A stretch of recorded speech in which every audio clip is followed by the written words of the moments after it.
It seems to me like when Pope Francis came out with the Vatican Declaration regarding approval for blessings for the same-sex couples, that he was doing what you're describing now. Or at least that's what my understanding from some Catholics is, that was the intention, that it's not really a change in any of the church's positions or anything, but we simply want to show more love to these people. It seemed to me like a broadening of the application of the word blessing. We're just mean it very broadly and generally.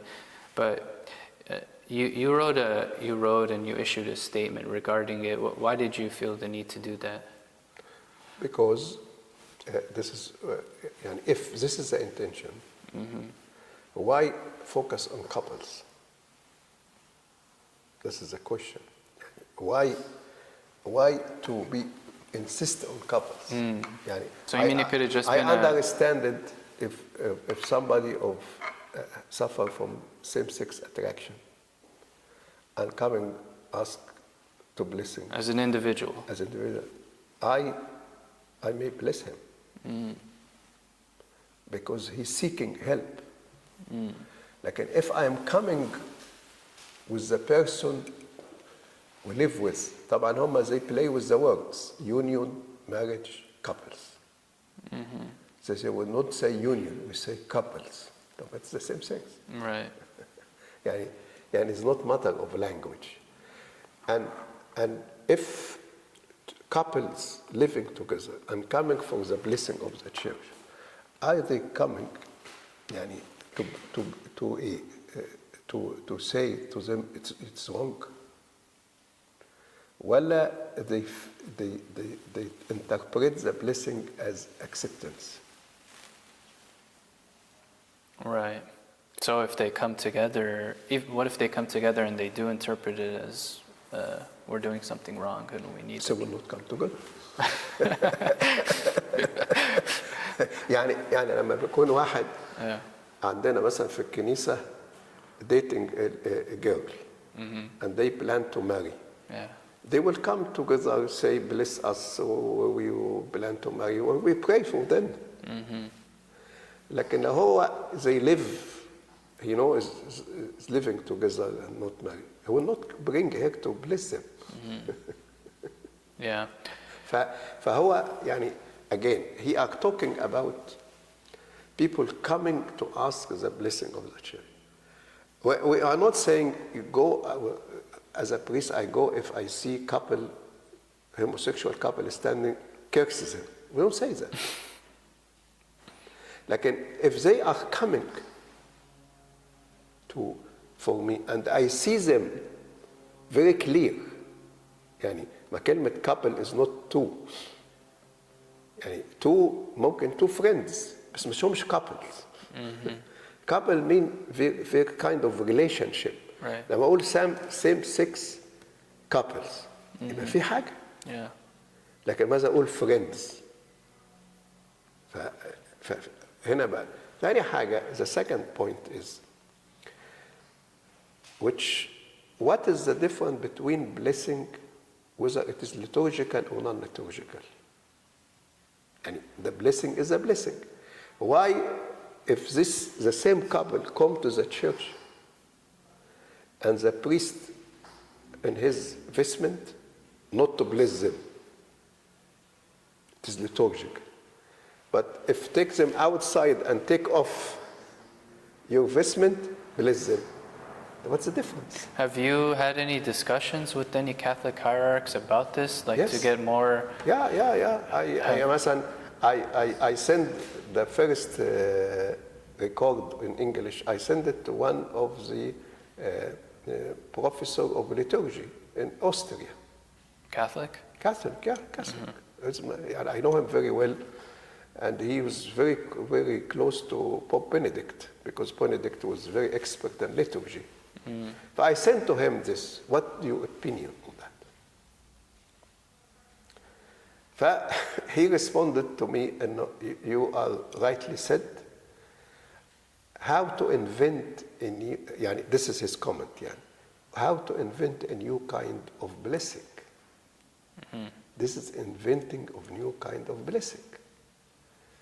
لأنه الكاثوليك عندهم book of blessings. عندهم حتى how to bless animals. لأن Saint Francis Assisi can bless animals. فعندهم to bless animals. Yeah. طيب وعندهم definition of blessing. وذا document quote the definition of blessing. But هم to avoid this, they came with what to call non-liturgical. So I give example. يعني to take communion, we take the body and blood of Christ. So you have to attend the liturgy in the church, and you go at the end, you take communion, Abuna addressed investment of service, and so on. Type. If Abuna took the body and the blood to the hospital or the home for a patient, it will not be dressed in the service. It will be in home. The person may be lying in the sleep, يعني, on the bed, not dressed, يعني, and you give him communion. So the context or setup is differently. But is any difference of what he is taking?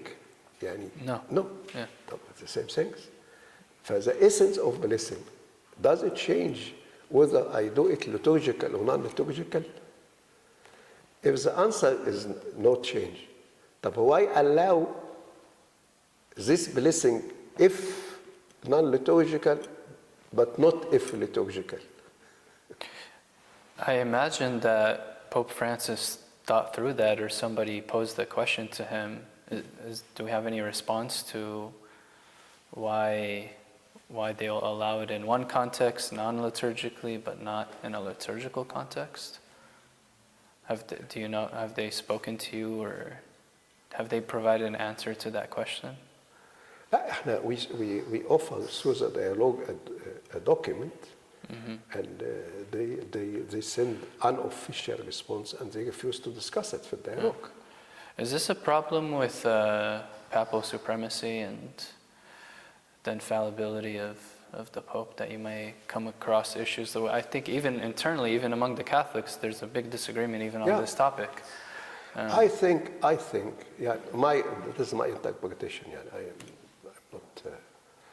هو طبعا Pope Francis is a Jesuit, and Jesuits, they know that they are more inclined to people, the need of the people. They are not like the other order in the Catholic Church. Benedictine. يعني right والدogma. Growing up and serving in Latin America, and then he became the Pope with the pressure of the lobby of LGBTQ. He started by giving answers which could be understood differently. And who I am to judge a homosexual. So, do you see it as a person or as a Pope? Big difference, yeah. And he started by this, which encouraged some Catholic to what happened in Germany. It happened in Germany. It started some Catholic to raise the issue of blessing the marriage of homosexuals. لأنه ده issue موجود في Europe وموجود في Western side, especially بعد الأنجليكان. فthey send the questions. The cardinals send questions to the Pope. The Pope referred it to the Department of Dicastery of Doctrine and Faith. In 2021, they came with the answer, very clear answer. We cannot bless sin. This is sin. Cannot bless sin. Full stop. Then the German, some priests in Germany, they start to bless homosexual. فجم bishops of Germany, they meet and they decided to bless them. هنا بقى the Vatican have to take a decision. either to take action against the German bishops or to find solution. And so they came with this solution. And instead of speaking about the homosexual couples, they insisted it's wrong. They come with the idea of blessing.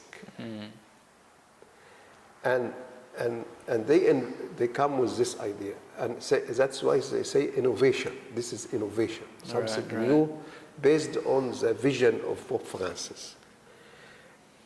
And they said it depends on the discernment of the priest. Yani actually, for the Catholic Church now, it is up to you. Yani up to the bishops. Yani if the bishops in his diocese say no blessing of same-sex, it's not wrong. If another bishop next diocese say it's allowed, it's not wrong. فعشان كده when they asked the cardinal after that, يعني when the bishop in Kazakhstan in Africa, they said no, we will not apply this. Okay. They said we say in the document is depend on the discernment of the bishop and the priest. So actually, in reality now, the document is saying it is up to you. Okay, so it's another pastoral care thing. It is not saying you should. Oh, okay. But if you want, you could. Well, that's how it starts, but it might go to you. That's why we are concerned. We're concerned because we concern about the Catholic Church. It's not for our. This is something which weaken our position. We are Christian in America. If the Catholic Church, this big church, go in this route, this is difficult for us, a challenge for us. Right. So, فإحنا we see إنه and this is a beginning of a direction, because يعني Pope Francis tried after that to say no, we don't bless the relationship, we bless the individuals. Fine. But why are you blessing together? Yeah. Bless them separately. حتى even if they come together, bless them separately. يعني أنا ما أكون يعني someone living with his girlfriend, I cannot pray on them يعني. Right. What is the status of the ecumenical dialogues with the Catholic Church right now? What's the latest? Is there any movement? The latest is after يعني what يعني when this declaration and we presented يعني asking, we put it in very kind way, asking for clarification. Who is this coming from? احنا في commission of dialogue between Oriental Orthodox and the Catholic. They have a regular annual meeting. It was in January. His Grace Bishop Kyrillus is the co-chairman from the Oriental Orthodox side, with Cardinal Koch from the Catholic side. So he prepared, because this happened in December, the document. He prepared a document to express concern and ask for clarification, put point. Send it to the Oriental member of the dialogue. And they agreed and come with one document he presented as a co-chairman, send it to Cardinal Koch. When they come to the meeting, they give them a document called non-official, not official and confidential. When His Grace responded to asking for more clarification, they refused to discussion. As they said, we feel it is not sufficient, this response is not sufficient, and we have to put it in the agenda of the dialogue. At the same time, this year is the 20th year of the dialogue when it started between Oriental and Catholic, before individual churches and Catholic. They stopped the dialogue to do evaluation separately. Yani the Oriental to do evaluation and the Catholic to do evaluation. So now there is a pause for the dialogue until the evaluation. Our evaluation will be through the Holy Synod. Now the point is, after we receive the report from His Grace in the subcommittee of ecumenical relation, we will send a recommendation to the synod. And the synod will decide whether to continue the dialogue, stop the dialogue, continue the dialogue with different format, different way. It's up to the synod in the coming meeting in next month. Is that decision to continue decided every year, or is it just No, right now? because of this issue?